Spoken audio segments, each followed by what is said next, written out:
அந்த காலத்துல எல்லாம் படிக்கிறதுங்கிறது எப்படி தெரியுமா? குருகுல வாசம் செஞ்சு படிக்கணும். ஆசிரியருங்கிறவர் ஆசிரமத்தில் இருப்பார். அங்கே போய் அவருக்கு தொண்டுகள் செய்யணும். துணிகள்லாம் துவைச்சி போடணும். தூங்கும்போது காலை பிடிச்சி விடணும்.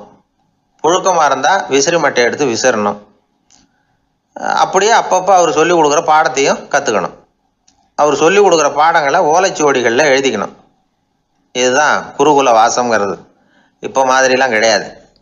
ஆக குருகுல வாசம்ங்கிறது மனசையும் பண்படுத்தும், அறிவையும் பண்படுத்தும். அப்படி ஒரு பயிற்சி அது. அந்த காலத்தில் பஞ்சபாண்டவர்கள் ஒரு குருகுலத்தில் படிக்க போனாங்களாம். ஏற்கனவே அங்கே ஒரு 15 பேர் இருந்திருக்கிறாங்க. இவங்களையும் சேர்த்து மொத்தம் 20 பேர். எல்லாரும் ரொம்ப ஆர்வத்தோடு அங்கே தங்கி படிச்சுக்கிட்டு இருக்கிறாங்க. 2 வருஷம் ஓடி போச்சு. எல்லாரும் ஊருக்கு திரும்ப வேண்டிய நேரம். ஆசிரியர் ஒவ்வொருத்தராக கூப்பிட்டார். இது வரைக்கும் என்ன கற்றுக்கிட்ட அப்படின்னு கேட்டார். அவங்க தாங்கள் எழுதி வச்சிருந்ததை சொன்னாங்க, கற்றுக்கிட்டதை சொன்னாங்க. அங்கே படிக்க வந்தவங்க எல்லாருமே புத்திசாலிகள். அது மட்டும் இல்லை, பல பேர் அரச குடும்பத்தை சேர்ந்தவங்க, இளவரசர்களாக வேற இருக்கிறவங்க. அதனால் அவங்கக்கிட்ட அபாரமான கல்வி அறிவை எதிர்பார்த்தார். ஒருத்தன் வந்தான், தான் எழுதி வச்சிருந்த சரித்திர பாடம் பூராவையும் படித்து காட்டினான். இன்னொருத்தன் வந்தான், தான் எழுதி வச்சிருந்த பூகோள பாடம் பூராவையும் படித்து காட்டினான். இப்படி ஒவ்வொருத்தராக வந்து அவங்க படித்தது என்னங்கிறத படித்து காட்டிவிட்டு போனாங்க. கடைசியாக தர்மர் வந்தார். பேசாமல் நிற்கிறார். தன் கையில் இருந்த ஓலைச்சுவடி கேட்டால் அவர் பிரிக்கவே இல்லை. ஆசிரியர் இவர்கிட்ட தான் அதிகமாக எதிர்பார்த்தார். ஆனால் இவரும் பேசாமல் நின்றுட்டு இருக்கிறார். நீ என்ன கற்றுக்கிட்ட சொல்லு, ஓலைச்சுவடியை பிரித்து படினார் அந்த முனிவர். தர்மர் அசையவே இல்லை. மெதுவாக சொன்னார், ஐயா, நான் கற்றுக்கிட்டது ஒன்று தான். அதுதான் வாழ்க்கையில் எனக்கு ரொம்ப முக்கியமான பாடமாக அமையும் அப்படின்னார். என்னது, என்கிட்ட 2 வருஷ காலமாக படிச்சு விட்டு கடைசியில் கற்றுக்கிட்டது ஒன்று தானா அப்படின்னார் முனிவர். அவருக்கு ஒன்றும் புரியல. மற்ற மாணவர்களை விட இவர் பண்புகளில் உயர்ந்தவர், அறிவில் சிறந்தவர், வயசில் முதிர்ந்தவர். இவரே இப்படி சொன்னால் மற்றவங்க நிலைமை என்னத்துக்கு ஆறுது? அவங்க ரொம்பவும் கெட்டு போயிடுவாங்களே அப்படின்னு அவர் யோசனை பண்ணார். தர்மா, நல்லா யோசனை பண்ணி பதில் சொல்லு. 2 வருஷமாக நீ வந்து கற்றுக்கிட்டது என்ன அப்படின்னு தானே நான் கேட்குறேன். அதை கொஞ்சம் யோசனை பண்ணி சொல்லுன்னார் முனிவர் கொஞ்சம் கோபமாக. தர்மர் முகத்தில் எந்த மாறுதலுமே இல்லை. இல்லையா, 2 வருஷமாக நான் கற்றுக்கிட்ட முக்கியமான பாடம் ஒன்று தான்னார். இப்போ அந்த முனிவருக்கு கோபம் அதிகமாக வந்துடுச்சு. ஏன்பா, உனக்கு வெக்கமா இல்லையா? உன்னை விட வயசில் குறைஞ்சவங்க எவ்வளவு பாடம் கற்றுக்கிட்டு இருக்கிறாங்க, எவ்வளவு விரிவாக அவங்க படித்து காட்டினாங்க. நீயும் கூட நிறைய குறித்து வச்சிருக்கிற போல இருக்கு, அதை ஏன் பிரித்து படிக்கக்கூடாது அப்படின்னார். ஐயா, நான் சொல்கிறது உங்களுக்கு ஏமாற்றமாக இருந்தால் என்னை மன்னிக்கணும். நான் ரொம்ப முக்கியமாக கற்றுக்கிட்டு இருக்கிறது ஒன்று தான், மற்ற எதையும் சொல்கிறதுக்கு விரும்பலைன்னார். மாணவர்கள்லாம் சிரிச்சுட்டாங்க. முனிவருக்கு கோபம் அளவுக்கு மீறி வந்துட்டு ஓங்கி அரைஞ்சு விட்டார் தர்மரை அவர் கன்னத்தில். தர்மர் கண்ணை செவந்து போட்டுது, கண்கள் கலங்கி போச்சு. ஆனாலும் அவர் அமைதியை இழக்கலை, தலை குனிஞ்சு நிற்கிறார். இவருடைய புடிவாதம் முனிவருக்கு இன்னும் ஆத்திரத்தை உண்டாக்கி விட்டது. இன்னொரு கண்ணத்திலே அரைஞ்சார். எல்லாரும் பயந்து போய் அமைதியாக நின்றுட்டு இருக்கிறாங்க. முனிவர் கத்துறார், அப்படி நீ கற்றுக்கிட்ட அந்த முக்கியமான பாடம் தான் என்ன, அதையாவது சொல்லு அப்படின்னார். ஐயா, அதை மட்டும் ஒரு ஓலைச்சுவடியில் தனியாக குறித்து வச்சிருக்கிறேன், இந்தாங்க, இதை நீங்களே படித்து பாருங்கன்னார். தர்மர் ஓலைச்சுவடியை நீட்டினார். முனிவர் அதை வாங்கி பிரித்தார், சத்தம் போட்டு படித்தார். என்ன எழுதியிருக்காருன்னா, எப்படிப்பட்ட சோதனை ஏற்பட்டாலும் நிதானம் இழந்து கோபத்துக்கு ஆளாகக்கூடாது அப்படின்னு. இதுதான் அந்த ஓலைச்சுவடியில் அவர் எழுதி வச்சிருந்தது. அந்த ஒரு கணத்திலேயே முனிவரும் எல்லா மாணவர்களும் தர்மரை புரிஞ்சுக்கிட்டாங்களாம். அவர் கற்றுக்கிட்டது ஏட்டு சுரக்காய் இல்லை, வாழ்க்கையில் பயன்படக்கூடிய முக்கியமான அனுபவ பாடம். முனிவர் கண்களில் கண்ணீர். தர்மரை அன்போடு கட்டி தழுவிக்கிட்டார். அப்புறம் சொன்னார், தர்மா, என்னை மன்னிச்சுரு, நீ மாணவன் இல்லை, ஆசிரியன். நான் இது வரைக்கும் தெரிஞ்சிக்காத அனுபவ பாடத்தை நீ இப்போ எனக்கு கற்றுக் கொடுத்துட்ட அப்படின்னு சொன்னாராம். அதனால் நிதானம் தவறக்கூடாதுங்கிறது ரொம்ப முக்கியமான ஒரு செய்தி. ஒரு ஆசிரியர் மாணவனை ஒரு கன்னத்தில் ஓங்கி அரைஞ்சுட்டார். இவன் நிதானம் தவறல, அமைதியாக நின்றுக்கிட்டு இருந்தான். அவர் ஒரு தடவை அரைஞ்சதும் எப்படி உன்னால் நிதானம் தவறாமல் இருக்க முடிஞ்சுது அப்படின்னு கேட்டாங்க நண்பர்கள். அவன் சொன்னான், நான் நிதானம் தவறி இருந்தா எங்கள் வாத்தியார் இன்னொரு கன்னத்துலேயும் அரைஞ்சிருப்பார், அது அதை விட பலமாக இருக்கும், அதனால தான் நான் அப்படி இருந்தேன் அப்படின்னு நானா. ஆக நாம் தெரிந்து கொள்ள வேண்டியது, வாழ்க்கையில் நிதானம் தவறாமல் இருக்க வேண்டும். அதுதான் வெற்றியின் ரகசியம். எனக்கு வாழ்க்கையே வெறுத்து போச்சு சார் அப்படின்னு சொல்லிட்டு ஒருத்தர் வந்தார். வந்து கொஞ்ச நேரம் பேசினதுக்கப்புறம் அவர் அப்படி சொல்லியிருந்தா அதில் ஒரு அர்த்தம் இருந்திருக்கும். வர்றதுக்கு முன்னாடியே வாழ்க்கை வெறுத்து போச்சுன்னு சொல்லிட்டு வர்றார். என்ன சார் விஷயம்னு விசாரித்தோம். எங்கள் வீட்டில் தினம் 3 வேளையும் ஒரே மாதிரி சாப்பாடு சார், வித்தியாசமே கிடையாது. இப்படியே 3 மாதமாக சாப்பிட்டுக்கிட்டு இருக்கிறேன். அதை விட பட்டினி கிடந்து செத்துடலாம்னு தோணுது அப்படின்னார். ஒரு பெரியவர் சொன்ன தத்துவத்தை சொல்கிறதுக்கு ஆள் கிடைக்காம தவிச்சுக்கிட்டு இருந்தோம். இப்போ ஒருத்தர் கிடைச்சிட்டார், விட்டுலாமா? உடனே அவரை உட்கார வச்சு சொல்ல ஆரம்பிச்சிட்டோம். அதாவது நாம் அனுபவிக்கிற உணர்வுகளில் களிப்பு, மகிழ்வு, ஆனந்தம், இது 3க்கும் ஒன்றுக்கு ஒன்று வித்தியாசம் உண்டு. மேம்போக்காக பார்க்குறதுக்கு இது 3 ஒன்று மாதிரி தோணும். ஆனால் அது அப்படி இல்லை. களிப்புங்கிறது உடம்பை பொறுத்தது, மகிழ்வுங்கிறது மனசை பொறுத்தது, ஆனந்தம்ங்கிறது ஆன்மாவை பொறுத்தது. இப்படி இந்த 3 வகையான அந்த சுவைப்புகளின் தன்மையும் வேற வேற. இப்போ முதல்ல களிப்புங்கிறத எடுத்துக்குவோம். நம்ம புலன்களுக்கு களிப்பை தரக்கூடிய பொருள்களுக்கு சில விசேஷ குணம் உண்டு. அது எப்படின்னா, சீக்கிரமே சலிப்பை உண்டு பண்ணும். ஒருத்தர் அந்த பொருளை எடுத்துக்கிட்டால் அது இன்னொருத்தருக்கு குறைஞ்சிரும். உணவு, உடை, இதெல்லாம் களிப்பை தரக்கூடிய பொருள்கள். இப்போ உதாரணத்துக்கு, ஒரு சாப்பாட்டு மேசையில் ஒரு பாத்திரத்தில் 10 இட்லி இருக்குது. அதில் ஒரு 2 இட்லியை நம்ம தட்டில் எடுத்து வச்சு சாப்பிட்றோம். நாம் சாப்பிட்ட அந்த இட்லி நிச்சயமாக எதிரில் உட்காந்துருக்கிறவருக்கு இல்லை, அவருக்கு உபயோகப்படாது. நாம் சாப்பிட்ட அதே இட்லியை அவரும் சாப்பிட முடியாது, அவர் வேற தான் எடுத்து வச்சுக்கணும். அது மாதிரி நாம் ஒரு சட்டையை எடுத்து போட்டுக்கிறோம், அதே சட்டையை அதே நேரத்தில் இன்னொருத்தர் போட்டுக்க முடியாது. புலன்களுக்கு களிப்பை தரக்கூடிய இது மாதிரி பொருள்கள்லாம் முதல் தடவை நமக்கு கொடுக்குற களிப்பை 2வது தடவையும் கொடுக்காது. 3வது தடவை இன்னும் குறையும், கடைசியில் வெறுப்பாக மாறிடும். ஒவ்வொன்றா இட்லியை தொடர்ந்து சாப்பிட்றோம்னு வச்சுக்கோங்க, முதல் இட்லி தரக்கூடிய சுவையை 30வது இட்லி தராது.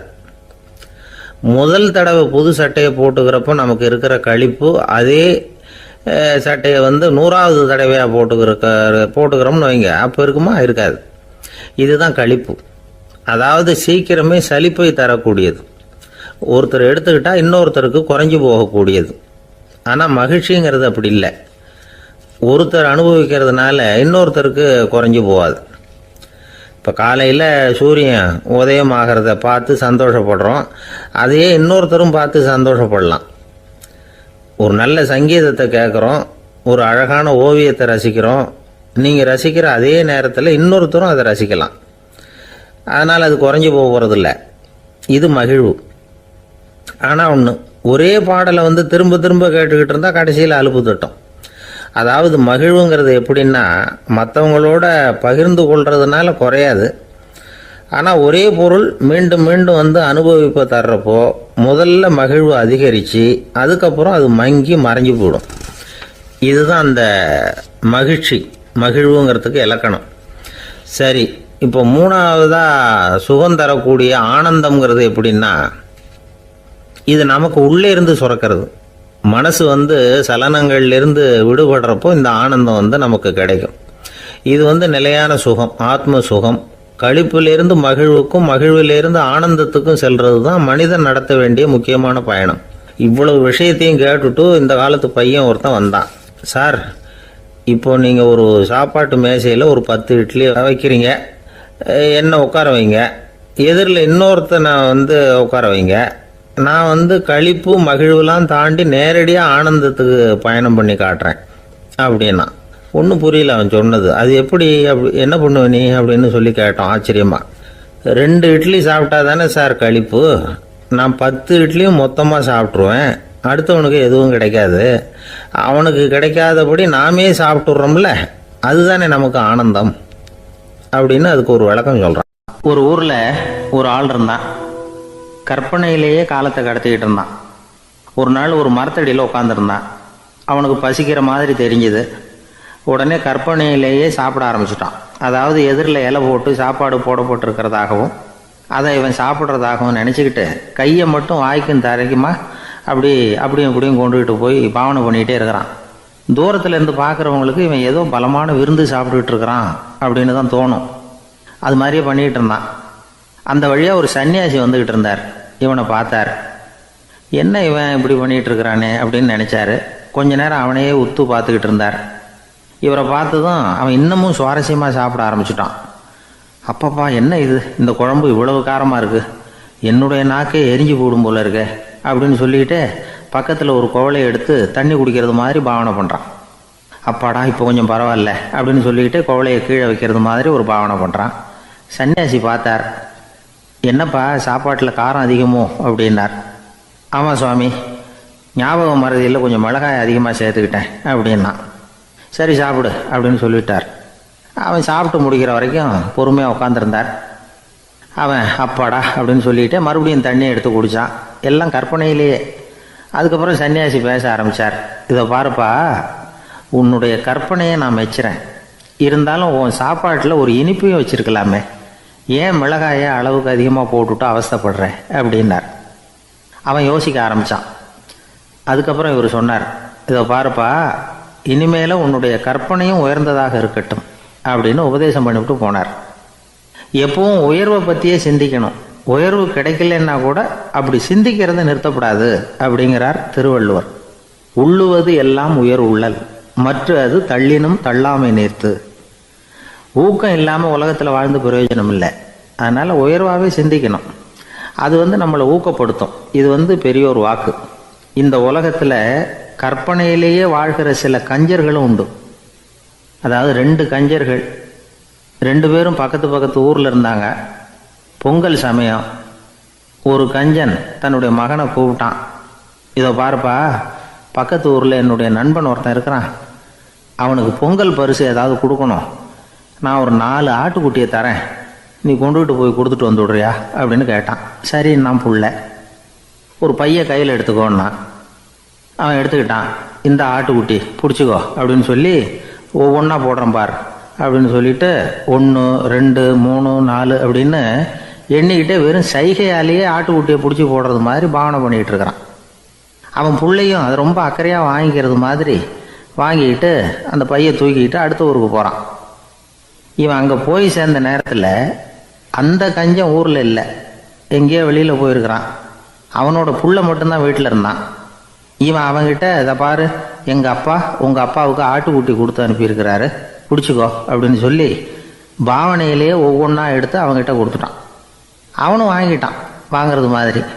அப்புறம் சொன்னான், சரிப்பா, நானும் பதிலுக்கு ஏதாவது ஒன்றுகிட்ட கொடுக்கணும் இல்லையா, அதனால் அந்த பையை பிடி, ஒரு 10 எலுமிச்சம்பழம் தரேன், பதிலுக்கு அதை நீ எடுத்துகிட்டு போ அப்படின்னு சொல்லி கையாலேயே ஒவ்வொன்றா எடுத்து போடுறது மாதிரி பாவனை பண்ணிவிட்டான். அவனும் ரொம்ப நன்றி அப்படின்னு சொல்லிவிட்டு அதை வாங்கிட்டு போயிட்டான். கொஞ்ச நேரம் கழித்து வெளியில் போயிருந்த அப்பங்காரன் திரும்பி வந்தான். உள்ள சொன்னான், அப்பா, உன்னோட நண்பர் அவருடைய மகன் மூலமாக உனக்கு 6 ஆட்டுக்குட்டி கொடுத்து அனுப்பியிருந்தார், நானும் பதிலுக்கு ஒரு 10 எலுமிச்சம்பழம் கொடுத்து அனுப்பியிருக்கிறேன் அப்படின்னா. எப்படிடா கொடுத்தேன்னு கேட்டார் அப்பா. இப்படி தான் கொடுத்தேன்னு சொல்லி சைகையிலேயே காட்டினான். இதை பார்த்ததும் அப்பங்காரனுக்கு பயங்கரமாக கோவம் வந்துட்டுது. பலார்னு அரைஞ்சுட்டான் பையனை. ஏன்ப்பா அரைஞ்ச? 10 எலுமிச்சம்பழம் கொடுத்துட்டேனே அப்படிங்கிறதுக்காகவா அப்படின்னு கேட்டான். அது கூட பரவாயில்ல, நீ காட்டுற சைகையை பார்த்தா ஆரஞ்சு பழம் சைஸுக்கு இருக்குதே, அவ்வளவு பெருசாக ஏன் கொடுத்த? அதுதான் எனக்கு கோபம் அப்படி. இயேசுநாதர்கிட்ட ஒருத்தர் கேட்டாராம், இயேசுவே என்னை எவ்வளவு நேசிக்கிறீர்கள் அப்படின்னு. அவர் தன்னுடைய 2 கைகளையும் அகல விரித்து இவ்வளவு என்று சொல்லி சிலுவையில் உயிர் நீத்தார் அப்படின்னு சொல்லுவாங்க. அதாவது அந்த நேசிப்புக்கு எல்லை கிடையாது, அதே போல மன்னிப்புக்கும் எல்லை கிடையாது. இது இயேசுநாதர் சொல்லி கொடுத்த ஒரு பாடம். இயேசுனுடைய சீடர்களில் ஒருத்தன் பீட்டர், அவன் ஒரு நாள் இயேசுநாதர்கிட்ட கேட்டிருக்கான், இயேசுவே, நான் என்னுடைய தம்பி கிட்ட அடிக்கடி சண்டை போட்டுக்கிட்டு இருக்கிறேன், என்னுடைய சகோதரன் கூட, அவனை நான் எத்தனை தடவை மன்னிக்கிறது? ஏற்கனவே 7 தடவை அவனை மன்னிச்சுட்டேன் அப்படின்னு சொல்லியிருக்கிறான். அப்போ இயேசு சொன்னாராம், மன்னிக்கிறதுக்கு எத்தனை தடவைங்கிற கணக்கெல்லாம் கிடையாது, எத்தனை தடவை உன்னுடைய சகோதரன் உன்னை கோபப்படுத்துகிறானோ அத்தனை தடவை நீ மன்னிக்கிறதுக்கும் தயாராக இருக்கணும், அதுதான் அப்படின்னு சொன்னாராம்.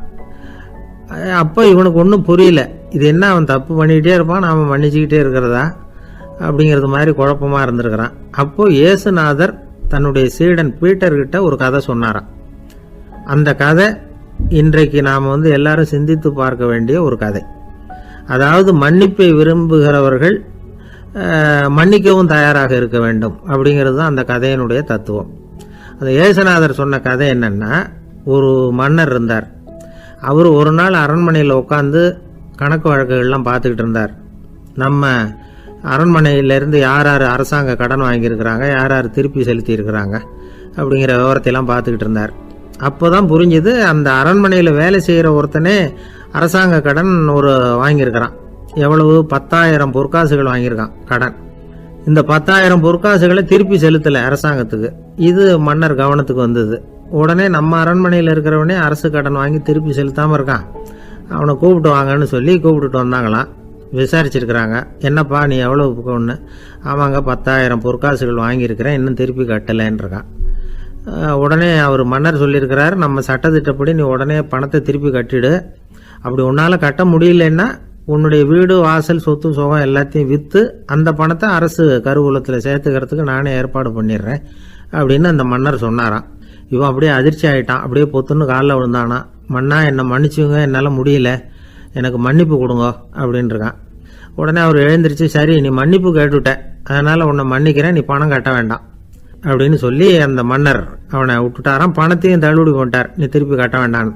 இவனுக்கு ரொம்ப மகிழ்ச்சி, அதனால் ரொம்ப உல்லாசமாக வந்துகிட்டு இருக்கிறான். தெருவில் வந்துக்கிட்டு இருக்கிறப்ப இவங்கிட்ட கடன் வாங்கின ஒருத்தன் எதுக்கு வந்துக்கிட்டு இருக்கான். அவன் இவங்கிட்ட ஒரு 100 பொற்காசுகள் கடன் வாங்கியிருக்கான். அவன் வந்தான், இவன் போய் அவன் சாட்டையை பிடிச்சிக்கிட்டான், நீ எப்படா என் கடனை திருப்பி கொடுக்க போகிறேன்னு. அவன் இப்போ முடியல, கொஞ்சம் பொறுத்துக்கா, அப்புறம் தரேன் இருக்கான். அதெல்லாம் முடியாது, நீ கொடுத்து தான் ஆகணும் அப்படின்னு இவன் புடிவமாக சொல்கிறான். இப்போ நிலைமையை பாருங்கள், இவன் ஏற்கனவே 10,000 பொற்காசுகள் அரசாங்கத்தில் கடன் வாங்கினா அதுக்கு மன்னிச்சு விட்டுட்டார் இவனை. ஆனால் இவன் இன்னொருத்தனை மன்னிக்கிறதுக்கு தயாராக இல்லை. இவங்கிட்ட கடன் வாங்கின இன்னொருத்தன் 10 பொற்காசுகள், அவனை மன்னிக்க தயாராக இல்லை. அவனை கொண்டு போய் நீதிமன்றத்தில் கொண்டு போய் நிறுத்தி தண்டனை வாங்கி கொடுத்துட்டான். நீதிபதி என்ன சொன்னார், அந்த இவன் வாங்கின பொற்காசுகளை திருப்பி கட்டுற வரைக்கும் ஜெயிலில் இருக்கணுங்கிறது தீர்ப்பு. ஆனால் உடனே அரசர் காதில் விழுந்தது. சொல்லிட்டாங்க, உங்ககிட்ட மன்னிப்பு வாங்கிட்டு போனானே ஒருத்தன், அவன் இன்னொருத்தனை மன்னிக்கிறதுக்கு தயாராக இல்லை, அவனை கொண்டு போய் ஜெயிலில் அடைச்சிட்டான் அப்படின்னு. உடனே மன்னர் பார்த்தார், இவனை மறுபடியும் கூப்பிட்டு வர சொன்னார். தபாரப்பா, நான் உன்னை மன்னிச்சு விட்டேன், ஆனால் நீ இன்னொருத்தனை மன்னிக்கிறதுக்கு தயாராக இல்லை, அதனால் என்னுடைய தீர்ப்பையும் மாத்துறேன், நீயும் அரசு கடன் தீர்ற வரைக்கும் ஜெயிலில் தான் இருக்கணும் அப்படின்னு சொல்லி ஜெயிலுக்கு அனுப்பிச்சிட்டாராம். இப்படி ஒரு கதையை இயேசுநாதர் தன்னுடைய சீடருக்கு சொன்னதாக ஒரு வரலாறு. அது என்ன, அதுலேருந்து நாம் புரிந்து கொள்ள வேண்டியதுன்னா, நாம் மன்னிக்கப்படணும்னு நாம் விரும்புகிறோம்னா நாம் இன்னொருத்தரை மன்னிக்கிறதுக்கு தயாராக இருக்கணும். அதனால் நாம் இன்னொருத்தரை யாரையும் மன்னிக்க மாட்டோம், ஆனால் என்ன இன்னொருத்தரை மன்னிக்கணும் அப்படிங்கிறது மாதிரி செய்யக்கூடாதுன்னு சொல்லுவாங்க. அது மாதிரி நாம் இப்போ இது தப்பாக புரிஞ்சுக்கிறவங்களும் இருக்கிறாங்க. பாவம் மன்னிப்புங்கிறதுலாம் எதுக்குன்னா, அதாவது மறுபடியும் பாவம் செய்யாமல் இருக்கிறதுக்காக தான். அதான் மன்னிக்கிறாரே அப்படிங்கிறதுக்காக மறுபடியும் பாவம் பண்ணிகிட்டு இருக்கிறது இல்லை. அதான் ஒருத்தர் கேட்டாராம், பாவத்திலேருந்து மன்னிப்பு கிடைக்கணும்னா நீ என்ன செய்யணும் அப்படின்னு கேட்டிருக்கார். அதுக்கு அவன் சொல்லியிருக்கிறான், நான் முதல்ல பாவம் செய்யணும், அப்போ தானே மன்னிப்பு கிடைக்கும் அப்படின்னு நானாம். இப்படிப்பட்டவர்கள் தான் இன்றைக்கி உலகத்தில் அதிகமாக இருக்கிறாங்க. அதனால் இந்த மன்னிப்பின் மகத்துவங்கிறது இயேசுநாதர்கிட்டேருந்து தான் நாம் புரிஞ்சுக்கணும். அந்த இயேசு சொன்ன அந்த மன்னிக்கிற மனோபாவம் இருந்தால் இன்றைக்கி உலகம் பூராவும் அமைதி பூங்காவாக இருக்கும். அதில் ஒன்றும் ஆச்சரியமே இல்லை, அதில் ஒன்றும் சந்தேகமும் இல்லை. அதனால் மன்னிக்கிற மனோபாவத்தை நாம் எல்லாரும் நமக்குள்ளே வளர்த்து கொள்ள வேண்டும் அப்படிங்கிறது தான் நாம் இன்றைக்கு எல்லோரும் சிந்தித்து பார்க்க வேண்டிய ஒரு செய்தி. ஒரு ஊரில் ஒரு மன்னர் இருந்தார். அவர் பக்கத்து தேசத்து மேலே படையெடுக்கணும்னு நினச்சிக்கிட்டு இருந்தார். அதையும் தன்னுடைய நாட்டோட சேர்த்துக்கணுங்கிற ஆசை. எப்போ படையெடுக்கலாம்னு யோசிச்சுக்கிட்டு இருந்தார். இப்படி யோசிச்சுக்கிட்டு இருந்த சமயத்தில் ஒரு பெரியவர் அவரை தேடிட்டு வந்தார். அவர் அடிக்கடி வருவார், அவர்கிட்ட பேசிக்கிட்டு இருப்பார். இப்போவும் அப்படி தான் வந்தார். என்ன மன்னா யோசனைன்னாரு. இவர் தன்னுடைய யோசனையை சொன்னார். இந்த சமயத்தில் மன்னருக்கு தாகம் எடுத்தது, தண்ணி குடிக்கணும் போல இருந்தது. உடனே அங்கே இருந்த ஒரு அரண்மனை பணியாளரை கூப்பிட்டார். போய் கொஞ்சம் தண்ணி கொண்டு வாப்பா அப்படின்னார். அந்த பணியாளர் போனார், ஒரு கோலையில் தண்ணி கொண்டு வந்தார். ராஜா கிட்ட நீட்டினார். ராஜா அதை வாங்கி குடிக்கிறதுக்காக வாயிட்ட கொண்டுட்டு போனார். அந்த நேரம் பார்த்து, மன்னா கொஞ்சம் பொறுங்கன்னார் இந்த பெரியவர். ஆவலோட குடிக்க போன மன்னர் அப்படியே நிறுத்திக்கிட்டு பெரியவரை பார்த்தார். இப்போ அந்த பெரியவர் சொன்னார், மன்னா, இப்போ உங்களை விட வலிமை உள்ள ஒரு சக்தி உங்களுக்கு தண்ணி கொடுக்க மறுத்துடுதுன்னு வைங்க, உங்களை குடிக்க விடாமல் தடுத்துடுது அப்படின்னா, இப்போ இந்த ஒரு கோவலை தண்ணீரை என்ன விலை கொடுத்து வாங்குவீங்க அப்படின்னு கேட்டார். இப்போ எனக்கு இருக்கிற தாகத்துக்கு என்னுடைய அரசாங்கத்தில் பாதியையாவது கொடுத்து இந்த தண்ணியை வாங்குறதுக்கு தயங்க மாட்டேன்னார் அவர். சரி, இப்போ அந்த தண்ணியை குடிங்கன்னார் பெரியவர். மன்னர் ஆவலோடு அந்த தண்ணியை குடிச்சு முடித்தார். அதுக்கப்புறம் கொஞ்ச நேரம் தன்னுடைய படையெடுப்பை பற்றி சொல்லிக்கிட்டு இருந்தார். கொஞ்ச நேரம் கழித்து மறுபடியும் இந்த பெரியவர் கேட்டார், மன்னா, இப்போ நீங்கள் ஒரு கோவலை தண்ணீரை குடிச்சு முடிச்சுட்டீங்க. இப்போ அந்த தண்ணீர் உங்கள் உடம்பை விட்டு வெளியில் வரக்கூடிய பாதை அடப்பட்டு போச்சு அப்படின்னு வச்சுக்கோங்க. அதை வெளியேற்றுவதற்காக நீங்கள் எவ்வளவு செலவழிப்பீங்க அப்படின்னு கேட்டார். மன்னர் யோசனை பண்ணார்.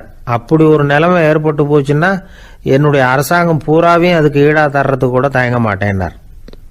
இப்போ அந்த பெரியவர் சொன்னார், எந்த அரசாங்கத்தின் மதிப்பு ஒரு கோவலை தண்ணீர் அளவுக்கு கூட இல்லையோ அந்த அரசாங்கத்தை அடையணுங்கிற பேராசையில் மனிதர்கள் தங்களுடைய சகோதரர்கள் கூடவே சண்டை போட்டுக்கிறாங்களே, அதில் ஏதாவது அர்த்தம் இருக்குதா அப்படின்னாராம். மன்னருக்கு இப்போதான் அர்த்தம் புரிஞ்சுதான். மனசில் தெளிவு உண்டாச்சு. தன் மனசுக்குள்ளே உண்டான வெறியை விரட்டி அடிச்சு விட்டார். அதுக்கப்புறம் நிம்மதியாக ஆட்சி புரிஞ்சார். இப்படி ஒரு கதை. உயிருக்கு என்ன விலை கொஞ்சம் யோசனை பண்ணி பாருங்கள். ஆனால் அது இப்போ எவ்வளோ மலிவாக போயிட்டுது, அதையும் யோசனை பண்ணி பாருங்களேன். ஆசை பேராசையாக மாறுது, அப்புறம் அது வெறியாக ஆகுது, அதுக்கப்புறம் பைத்தியம் பிடிக்குது. இந்த காலத்து மனிதர்களுக்கு 2 விதமான பைத்தியம் பிடிச்சிருக்கிறதாக ஒரு பெரியவர் சொல்கிறார். ஒன்று பணம், இன்னொன்று அதிகாரம். இதெல்லாம் எவ்வளவு காலத்துக்கு நீடிக்கும்? ஒரு சர்வாதிகார நாட்டில் 3 பேர் ஜெயிலில் இருட்டு அறையில் பேசிக்கிட்டு இருக்கிறாங்க.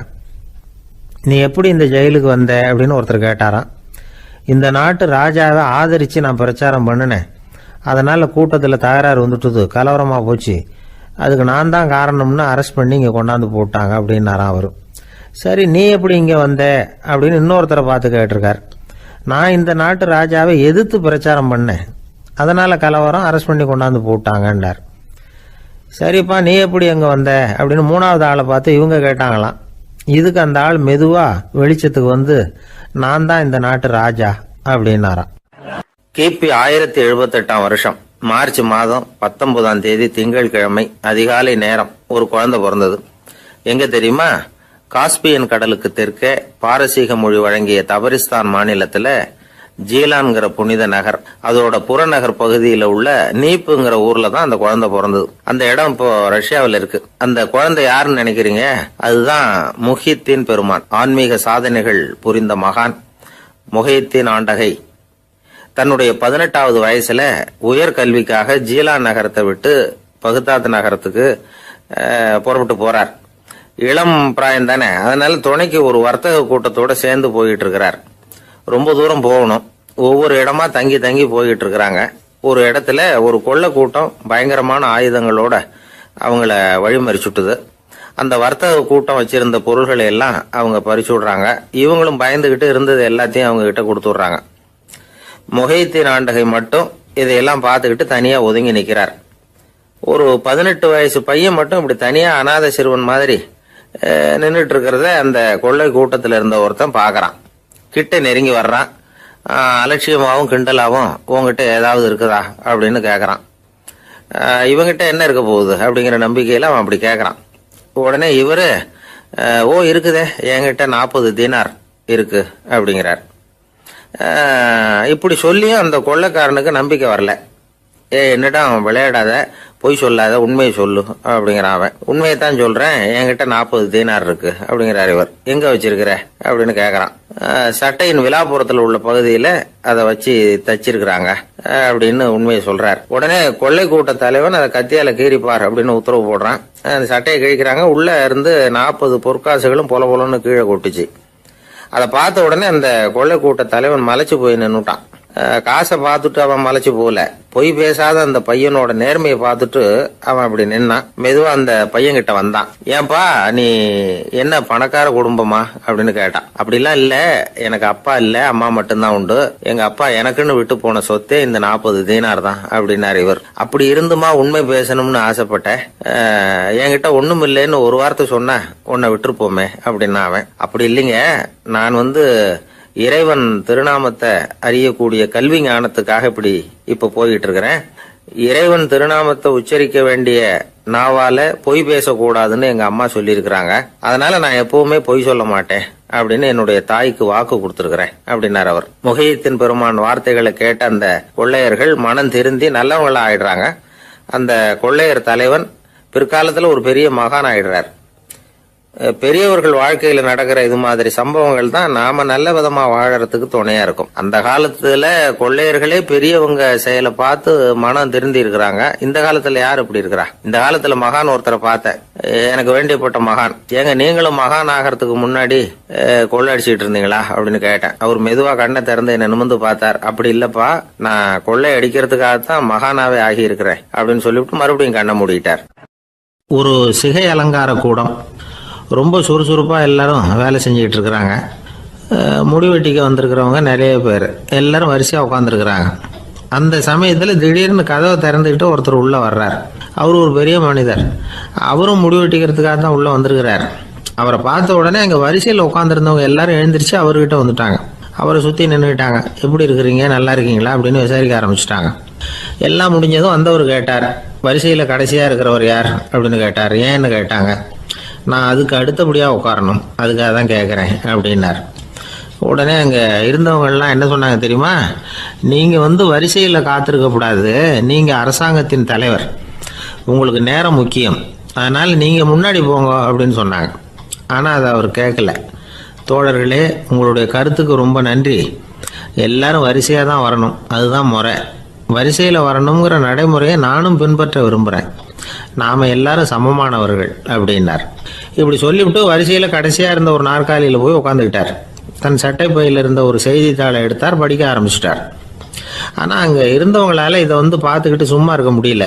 ஒருத்தர் எழுந்திரிச்சு வந்தார். ஐயா, இப்போ என்னுடைய முறை வந்திருக்குது, நான் தான் போக வேண்டிய முறை. உங்களை இங்கே காத்திருக்க வைக்கிறத விட ஒரு 5 ஆண்டுகளுக்கு கூட நான் முடிவெட்டிக்காமே இருந்துட முடியும் அப்படின்னார். அவர் மறுபடியும் சொன்னார், ஐயா, நீங்கள் வரிசை முறையை தாண்டி போக விருப்பப்படல, சரி, ஆனால் என்னுடைய முறையை மாற்றி கொடுக்கறதுக்கு எனக்கு முழு உரிமை இருக்குது. இதுக்கு பதிலாக உங்களுடைய கடைசி இடத்த நான் எடுத்துக்கிறேன், இதை நீங்கள் மறுக்க முடியாதுன்னார். அங்கே இருந்த மற்றவங்களும் இதை ஒரு மனசாக வற்புறுத்த ஆரம்பிச்சிட்டாங்க. அந்த பெரிய மனிதர் பார்த்தார், சரின்னு கடைசியாக ஒத்துக்கிட்டார். அவர் யார் தெரியுமா? அவர் தான் மாவீரர் லெனின்.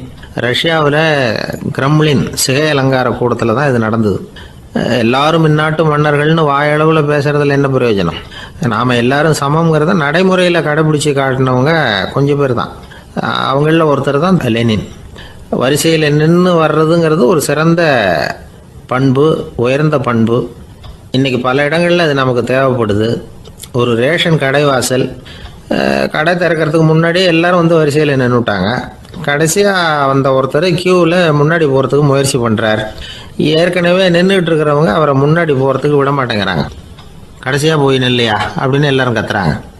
அது அவர் காதில் வாங்கலை. முண்டி அடிச்சுக்கிட்டு முன்னாடி போகிறதுக்கே முயற்சி பண்ணிகிட்டு இருக்கிறார்.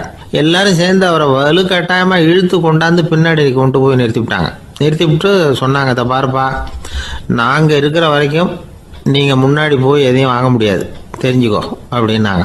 இப்போ அந்த ஆள் சொன்னாராம், நான் இங்கே பின்னாடி நிற்கிற வரைக்கும் நீங்களும் எதுவும் வாங்க முடியாது அப்படின்னாராம். ஏன்னு கேட்டிருக்கிறாங்க. நான் தான் அந்த கடையை திறக்க வேண்டிய ஆள் அப்படின்னா. வாழ்க்கையில் ரொம்பவும் அடிபட்டு அல்லல் போட்டுக்கிட்டு இருக்கிற ஒருத்தர் வந்தார். மனசு ரொம்பவும் நொந்து போய் பேசினார். இந்த உலகத்தில் மனுஷனாக பிறந்ததை விட மாடாக பிறந்திருக்கலாம் சார் அப்படின்னார். திடீர்னு என்கிட்ட இப்படி சொன்னால் அதுக்கு நான் என்னங்க பண்ண முடியும் அப்படின்னேன். உங்ககிட்ட வரணும்னு தோணுச்சு, அதனால் வந்தேன் அப்படின்னார். சரிங்க, இப்படி ஒரு யோசனை வந்ததுக்கு என்ன காரணம் அப்படின்னு சொல்லி அவர்கிட்ட கேட்டேன். அதுக்கு அவர் சொன்னார், என் பையனுக்கு வேலை தேடுறேன் கிடைக்கல, பொண்ணுக்கு மாப்பிள்ளை தேடுறேன் கிடைக்கல, வீடு கட்டுறதுக்கு கடன் கேட்குறேன் கிடைக்கல, மாடாக பிறந்திருந்தா இது மாதிரி கவலையெல்லாம் கிடையாதுல்ல, பேசாமல் வைக்கோலை தின்னுக்கிட்டு அசை போட்டுக்கிட்டே கடந்து விடலாமே அப்படின்னார் அலட்சியமாக. அதுக்கப்புறம் தான் அவர் சொன்ன கருத்தை நானும் கொஞ்சம் அசை போட ஆரம்பித்தேன் மனசுக்குள்ளே. இப்போது இயற்கையை பொறுத்த வரைக்கும் அது நாம் எல்லாரும் மகிழ்ச்சியாக வாழணும் அப்படின்னு தான் விரும்புது. விலங்குகள், பறவைகள், தாவரங்கள், அப்புறம் மற்ற உயிரினங்கள் எல்லாமும் நல்லபடியாக இருக்கணும் அப்படிங்கிறது தான் இயற்கையோட விருப்பம். அதில் ஒன்றும் சந்தேகம் இல்லை. இயற்கையோட அமைப்பை கொஞ்சம் கவனித்து பார்த்தா அதை நாம் நல்லா புரிஞ்சுக்கலாம். இருந்தாலும் இந்த ஆள் சொன்னதை கேட்ட பிறகு தான் ஒரு முக்கியமான வேறுபாடு புரிஞ்சுது. அதாவது இந்த உலகத்தில் உள்ள முக்கியமான பிரச்சனைகள் 6. அந்த 6 பிரச்சனைகளும் ஆடு மாடுகளுக்கு கிடையாது, மரம் செடி கொடிகளுக்கு கிடையாது. ஆனால் மனுஷன் அந்த 6 பிரச்சனைகளையும் சந்திக்க வேண்டியிருக்கு. சரி, அந்த 6 பிரச்சனைகள் என்னென்ன தெரியுமா? முதல்ல இந்த ஆடு மாடுலாம் நமக்குன்னு சொந்தமாக ஒரு வீடு இல்லையே அப்படின்னு கவலைப்பட்டுக்கிட்டு இருக்கிறதில்ல. ஆனால் மனிதனுக்கு வீடு தேவைப்படுது. இது ஒரு வித்தியாசம். இப்போ 2வது பிரச்சனை என்னென்னா ஆடை பிரச்சனை. ஒரு கோழியோ சேவலோ நாம் போட்டுக்கிறதுக்கு ஒரு சட்டை இல்லையே அப்படின்னு கவலைப்படுறதில்ல. ஆனால் மனுஷனுக்கு அந்த கவலை உண்டு. சரி, இப்போ 3வது என்னன்னு பார்த்தா கல்வி பிரச்சனை. ஒரு பசுமாடு கவலையோடு நின்றுக்கிட்டு இருக்கு அப்படின்னு வச்சுக்குவோம்.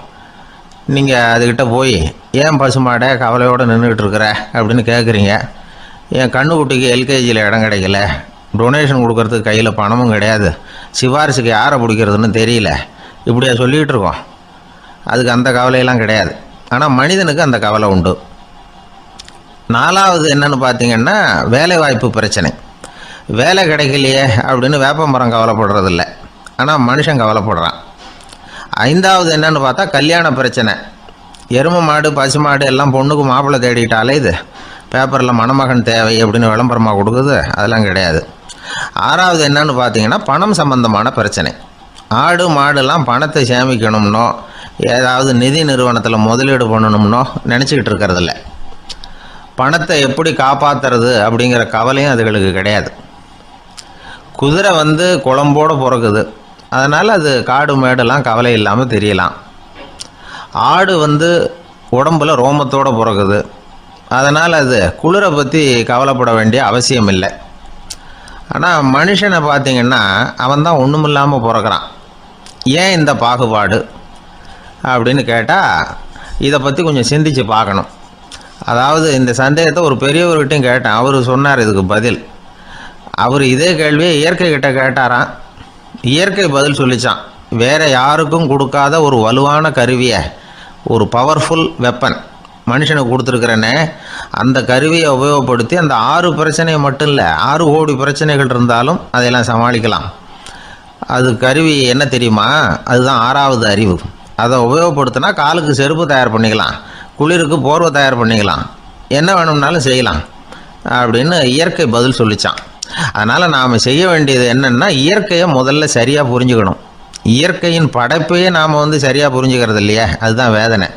இந்த கதையை கேளுங்க. இப்போ நகரத்திலேருந்து ஒரு ஆள் கிராமத்துக்கு வந்தான். அங்கே ஒரு சிறுவன் மாடு மேய்ச்சிக்கிட்டு இருந்தான். நகரத்து ஆள் சொன்னான், எவ்வளோ அழகான பசு, அது சரி இதுக்கெல்லாம் ஏன் கொம்பு இல்லைன்னா. இதுக்கு அந்த பையன் பதில் சொன்னான், பசுமாட்டுக்கு கொம்பு இல்லாததுக்கு பல காரணங்கள் உண்டு. கண்ணுக்குட்டியாக இருந்தால் கொம்பு இருக்காது,